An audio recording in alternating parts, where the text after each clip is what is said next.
Hello friends, कैसे हैं आप सब। आप सभी का आपके अपने YouTube channel sociology with Sangeeta में मैं संगीता स्वागत करती हूं।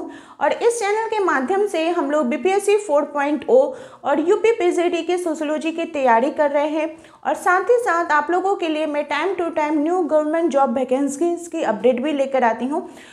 आपका बीपीएससी 4.0 और यूपी पीजीटी का जो क्लास है वो रात के 8 बजे यूट्यूब पे होता है। और आपका जो न्यूज़ अपडेट का है उसका कोई टाइमिंग नहीं है। जैसे ही मुझे आपके अकॉर्डिंग कोई ऑथेंटिक गवर्नमेंट जॉब वैकेंसीज की अपडेट मिलती है तो मैं उसको अपलोड करती हूँ। तो इसलिए आप सभी से मेरी रिक्वेस्ट है कि जो भी मेंबर इस चैनल से नहीं जुड़ रहे हैं वो प्लीज़ चैनल को सब्सक्राइब करके नोटिफिकेशन को ऑन करके रखें, ताकि आपको जो गवर्नमेंट जॉब वैकेंसीज की अपडेट भी मिलती रहे। और वैसे स्टूडेंट्स जो बीपीएससी 4.0 की तैयारी कर रहे हैं, यूपी पीजीटी की तैयारी कर रहे हैं, वो इस चैनल के माध्यम से जुड़िए।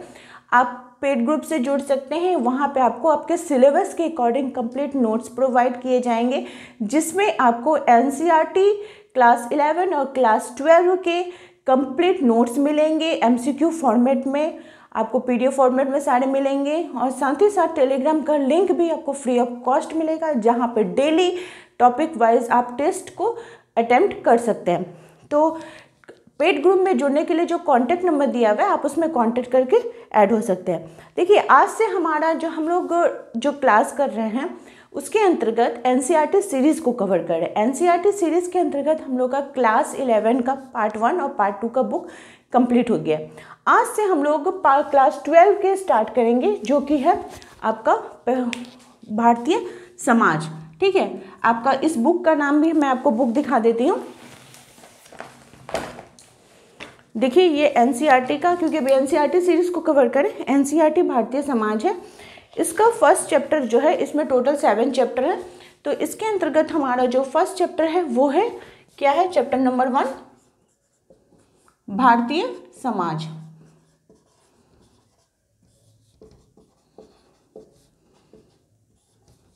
हम लोग इसको समझेंगे। एनसीईआरटी आप बेस्ड को रहेगा, इसको ज़्यादा से ज़्यादा हम समझने को कोशिश करेंगे। और इसका जो कंप्लीट नोट्स मटेरियल है वो आपको पेड ग्रुप में मिल जाएगा। तो देखिए, क्या बोला जा रहा है कि समाज शास्त्र क्या है। ये समाज का वैज्ञानिक अध्ययन करता है। कैसा अध्ययन करता है? वैज्ञानिक अध्ययन करता है। तो जैसे हम लोग हिस्ट्री पढ़ते हैं, ज्योग्राफी पढ़ते हैं, तो जो बच्चा रहता है, मान लीजिए 5 साल का बच्चा को आप एडमिशन कराएं, तो वो हिस्ट्री के बारे में उसको उतना ज्ञान नहीं होगा, ना ही उसको इकोनॉमिक्स के बारे में उतना ज्ञान होगा, ज्योग्राफी के बारे में उतना उसको नहीं पता होगा कि मुगल कौन था, उसको नहीं पता होगा कि आपका भारतीय भूगोल क्या है, विश्व भूगोल क्या है, ये चीज़ की उसकी जानकारी नहीं रहेगी। लेकिन समाजशास्त्र के विषय में जो छोटे 5 साल के बच्चे को भी जानकारी होती है। वो जानता है कि परिवार क्या होता है, मम्मी क्या होती है, पापा क्या होते हैं, पड़ोसी क्या होता है, ये चीज़ उसके नॉलेज रहती है। ठीक है, तो इसलिए बोला जा रहा है कि समाजशास्त्र एक ऐसा विषय है जिसके बारे में हम पहले से थोड़ा बहुत जानते हैं। और ये जो थोड़ा बहुत हम जानते हैं ना, तो इसके बारे में हम एक पूर्वाग्रह भी रख लेते हैं कि अच्छा ये ऐसा है। ठीक है, उसके बारे में नेगेटिव थॉट भी हम रख सकते हैं, पॉजिटिव थॉट भी रख सकते हैं। तो वही बोला जा रहा है कि जब हम समाजशास्त्र विषय का अध्ययन प्रारंभ कर रहे हैं तो हम लोगों को अपने पूर्वाग्रह जो मानसिकता है उससे बंधन मुक्त होकर इस चीज़ों के बारे में सोचना पड़ेगा और देखना पड़ेगा। अब हम यहाँ पे क्या कर रहे हैं, भारतीय समाज पढ़ रहे हैं। तो भारतीय समाज में पढ़ने से पहले हम लोग को पढ़ना होगा कि समाजशास्त्र का उद्भव कैसा हुआ।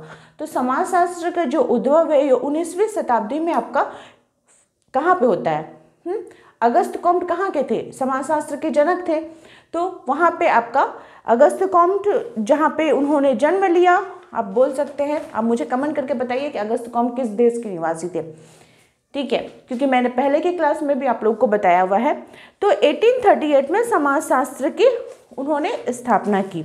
ठीक है, तो उन्होंने समाजशास्त्र की जब स्थापना की तो इसके पहले भी आपके प्लेटो, अरस्तु, इन सभी ने समाजशास्त्र विषय के बारे में बात की थी।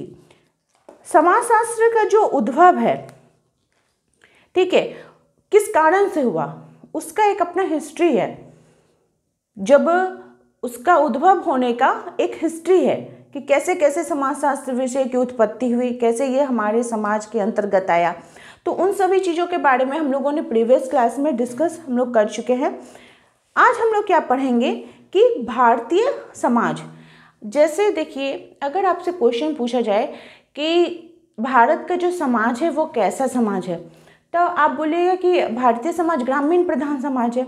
लेकिन भारत के अंतर्गत विभिन्न जाति, विभिन्न धर्म, विभिन्न वर्ग के लोग रहते हैं, जिसके कारण आपको जो भारतीय समाज है वो कैसा समाज हो जाएगा, तो वो बहुलवादी समाज के अंतर्गत कहलाएगा।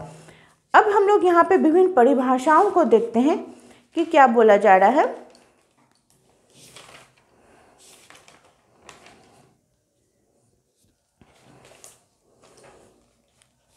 जैसे वार्ड महोदय बोलते हैं कि समाजशास्त्र क्या है, ये समाज का विज्ञान है। ओडेम महोदय बोलते हैं कि समाजशास्त्र वो विज्ञान है जो समाज का अध्ययन करता है। मैकआइवर एवं पेज के अनुसार समाजशास्त्र की जो विषय सामग्री है वो सामाजिक संबंध है, सामाजिक संबंध के बारे में है। ठीक है, इसके बारे में बोला जाता है। टालकट पार्सन्स बोलते हैं कि समाजशास्त्र वो विज्ञान है जो सामाजिक कार्यों का व्याख्यात्मक अध्ययन करता है। जॉर्ज सीमर बोलते हैं समाजशास्त्र मानवीय संबंधों के स्वरूपों का विज्ञान है। अब हम लोग देखिएगा कि कुछ कुछ जैसे वर्ड आ रहे हैं, मैकआइवर एवं पेज आ रहे हैं, तो आपको ये देखना होगा कि मैकआइवर एवं पेज की रचना कौन सी थी। तो उन्होंने, मैकआइवर एवं पेज ने सोसाइटी नामक पुस्तक की रचना की थी। ठीक है, किसने कहा है कि समुदाय सामान्य जीवन का एक क्षेत्र है, तो मैकआइवर एवं पेज ने कहा है। ग्रामीण जो समुदाय होता है उसकी व्यवसाय कैसे होती है, उसकी प्रकृति कैसी होती है, तो उसकी जो प्रकृति है ये आपका कैसा होता है, वहाँ की प्रकृति जो होती है वो कृषि प्रधान होती है, यहाँ का जो व्यवसाय होता है वो कृषि होता है। और भारतीय समाज जब हम पढ़ रहे हैं तो भारतीय समाज के अंतर्गत इसकी विभिन्न व्यवस्थाओं का हमको पढ़ना होगा।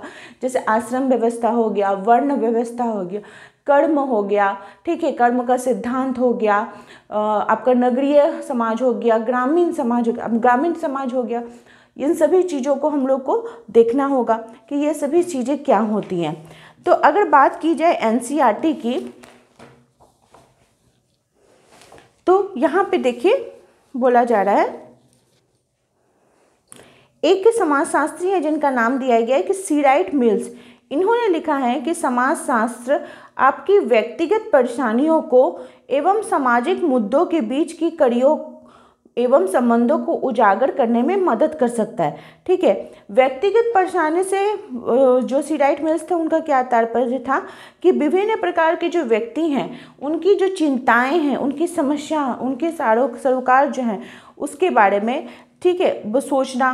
फिर जैसे आप देख सकते हैं कि हमारा जो हमारा जो भारतीय समाज है तो इसके जो सदस्य हैं इसमें क्या होता है कि देखिएगा कि जो रोजगार का साधन है, एक व्यक्ति रोजगार कर रहे हैं लेकिन भरण पोषण करने के लिए उसको बहुत सारे व्यक्ति हैं। ठीक है, रोजगार कम एक व्यक्ति का है लेकिन उसके अंडर कितने लोग रह रहे हैं, कितने लोगों के उसको सेवा करना पड़ रहा है। फिर यहाँ पे आपको एक वर्ड देखने को मिलेगा, पीढ़ी अंतराल। पीढ़ी अंतराल किसको कहा जाता है, तो ये बुजुर्गों एवं युवा पीढ़ी के बीच का पीढ़ी अंतराल है। मतलब उनके जो समय का डिस्टेंस है, उनके समय का जो गैप है उसको पीढ़ी अंतराल बोला जाता है। ठीक है, फिर यहाँ पे आपको देखिए मिलेगा उपनिवेशवाद, राष्ट्रवाद, इन सभी चीज़ों के बारे में ये आपका एनसीईआरटी बुक में बोला गया है। तो आखिर ये उपनिवेशवाद और राष्ट्रवाद होता क्या है, हम लोग इसको समझ लेते हैं।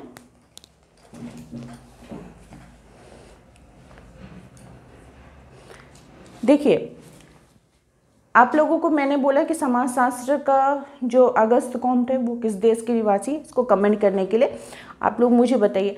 अब देखिए समाजशास्त्र नाम आ रहा है, अगस्त कॉम्ट का नाम आ रहा है, तो अगस्त कॉम्ट का जितना भी जीवनी है, उनकी रचनाएं, उनके सिद्धांत, उन सभी को देखना होगा।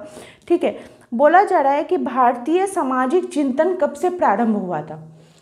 हम लोग भारतीय समाज पढ़ रहे हैं तो भारतीय सामाजिक जो चिंतन है वो कब से प्रारंभ हुआ है, तो ये वेदों से चलता आ रहा है। ये चीज़ को आप लोग नोट कर लीजिएगा। धर्म का समाजशास्त्र की व्याख्या किनके द्वारा की गई है, तो दुर्खिम जी के द्वारा की गई है। ठीक है, उपनिवेशवाद जो है वो किसका प्रतिफल है? तो ये सामाजिक आर्थिक व्यवस्था का प्रतिफल है। किसका प्रतिफल है? सामाजिक आर्थिक व्यवस्था का प्रतिफल है। ठीक है, उसके बाद समाज संघर्ष पर विजय प्राप्त किया हुआ सहयोग है, यह कथन किनका है? तो मैकइवर का एवं पेज का है। सीमांत मानव की अवधारणा किसने दी? तो रॉबर्ट ई पार्क ने दी। ठीक है, उपनिवेशवाद जो है ये किस सोच का प्रतिफल है? तो साम्राज्यवाद का प्रतिफल है। अब हम ये देखिए यहाँ पे जो बोला गया है इस बुक में कि उपनिवेशवाद, तो अब हम लोग को समझना पड़ेगा कि उपनिवेशवाद एक यहाँ पे बहुत इम्पॉर्टेंट चीज़ दिया गया है कि बोल रहा है यहाँ पे कि मोटे तौर पर कहा जाए तो औपनिवेशिक दौर में ही एक विशिष्ट भारतीय चेतना ने जन्म लिया है। औपनिवेशिक शासन ने पहली बार पूरे भारत को एकीकृत किया, पूंजीवादी आर्थिक परिवर्तन एवं आधुनिकीकरण की ताकतवर प्रक्रियाओं से भारत का परिचय कराया। पूंजीवाद के आने के फलस्वरूप ही भारत को ये नई नई तकनीकी, नई नई प्रक्रियाओं के बारे में जानकारी हुई। इसी तरह से जो परिवर्तन लाए गए उन्हें पलटा नहीं जा सकता था। समाज वैसा कभी नहीं हो सकता जैसा पहले था। औपनिवेशिक शासन के अंतर्गत भारत की आर्थिक, राजनीतिक एवं प्रशासनिक एकीकरण की उपलब्धि भारी कीमत चुकाकर प्राप्त हुई है। देखिए, औपनिवेश पर ये चीज़ जो आप पढ़ें तो आपको दिमाग में क्लिक करना पड़ेगा कि आखिर ये उपनिवेशवाद है क्या। तो उपनिवेशवाद का मतलब हुआ कि जो बाहर के देश के लोग हैं जब दूसरे देश में जाकर शासन करते हैं, उसको अपने अंडर लेते हैं, तो वो क्या कहलाता है? उपनिवेशवाद कहलाता है। जैसे मान लीजिए समय समय पर हमारे भारत देश के अंतर्गत विभिन्न धर्म, विभिन्न जाति के लोग आए, शासन किए, यहाँ पे बहुत दिनों तक उन्होंने शासन किया। जैसे अंग्रेज जब आए तो अंग्रेजों की संख्या कितनी थी? ज़्यादा संख्या में वो लोग आए नहीं, आए थे वो लोग व्यापार करने के लिए। वो लोग देखते हैं कि भारत जो ये देश है ये बहुत धनी देश है, लोग आके तो यहीं पे देखें कि ये बहुत धनी देश है, लेकिन यहाँ के जो लोग हैं वो गरीब हैं, वो उस प्रकार से शिक्षित नहीं है। तो उसके और उनको अपना आपस में भारत के अंतर्गत इतना धर्म, इतना जाति है कि लोग हैं आपस में वो लोग लड़ मर रहे हैं, तो चलो इनके ऊपर शासन करो, फूट डालो और राज करो का नीति उन्होंने अपनाया, शासन किया। जिसके फलस्वरूप उपनिवेशवाद जब आया तो आने से क्या हुआ? एक चीज़ अच्छी बात भी हुई। क्या हुई कि औपनिवेशिक शोषण एवं प्रभुत्व द्वारा अनेक प्रकार के घावों के निशान भारतीय समाज पर आज भी मौजूद है। औपनिवेशिक शासन आने के कारण क्या हुआ कि भारत के अंतर्गत बहुत सारे आपको वहाँ के लोगों को बहुत दुख दर्द भी देखने को मिला, जिससे क्या हुआ? एक अलग विरोधाभासी युग का जन्म हुआ, और उस विरोधाभासी युग का नाम क्या रखा गया? राष्ट्रवाद। मतलब अपना राष्ट्र का लेकर लोग चिंता करने लगे कि हम एक देश के हैं। जैसे मान लीजिए जब क्रिकेट मैच होता है किसी अलग टीम के साथ, तो हम लोग का सोच क्या रहता है? हम लोग क्या सोचते हैं? नहीं, झारखंड का ही जीतना चाहिए, आपका यूपी का ही जीतना चाहिए। हम लोग क्या सोचते हैं? मान लीजिए इंडिया पाकिस्तान का हो रहा है, नहीं इंडिया को जीतना चाहिए, तब हमारे अंदर क्या होता है? राष्ट्रवाद की भावना आ जाती है।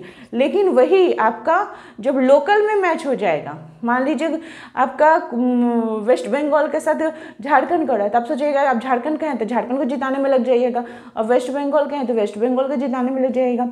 तो क्या हुआ? इस तरह का होता है। तो उपनिवेशवाद के फलस्वरूप ही राष्ट्रवाद का जन्म हुआ। तो यहाँ से आपको एक क्वेश्चन मिल गया कि राष्ट्रवाद का जन्म कैसे हुआ? तो उपनिवेशवाद के फलस्वरूप हमें देखने को मिला। ये सब चीज़ें आपके किस में बोली गई हैं? तो एनसीईआरटी बुक में बोली गई हैं। इसमें इतना ही दिया हुआ है, ठीक है। तो बाकी जो रहा आपका आश्रम व्यवस्था, वर्ण व्यवस्था, इसको हम लोग आगे क्लास में डिस्कस करेंगे। सेकेंड चैप्टर जो है वो है भारतीय समाज की जनसांख्यिकीय संरचना, जिसकी क्लास में मैं कल आप लोगों को करवाऊंगी। तो इस प्रकार से आप लोग चैनल के साथ जुड़े रहिए। आप सभी का मेरे चैनल में बने रहने के लिए बहुत बहुत धन्यवाद।